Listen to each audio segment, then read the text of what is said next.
46 BCS নিয়ে কিছু কথা বলা যাবে না কেন, কোথায় ভূত লুকিয়ে আছে সেটা আমরা জানতে চাই। সকলে অবগত আছি যে শুধুমাত্র 46 রিটেন পরীক্ষা পেছানো এটাই আমাদের একমাত্র দাবি না।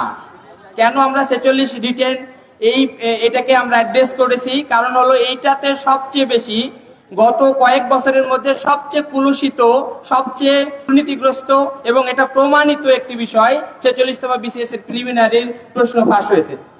এরপরে প্রহসনমূলক ইতিমধ্যে যে 2 মাস থেকে তার বেশি সময়ের আগেই যে পিএসসি রিটেন পরীক্ষার যে সিলেবাস প্রকাশ করা হয় সেটাও এই ক্ষেত্রে মানা হয় নাই।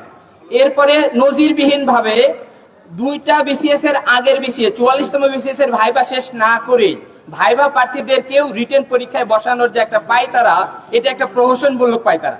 সেই ক্ষেত্রে এত অ্যালিগেশন থাকা সত্ত্বেও 46 বিসিএস এর ব্যাপারে পিএসসি এত স্ট্রং তার ডিসিশন যে সবকিছু পেছানো যাবে, কিন্তু 46 বিসিএস নিয়ে কিছু কথা বলা যাবে না কেন, কোথায় ভূত লুকিয়ে আছে সেটা আমরা জানতে চাই।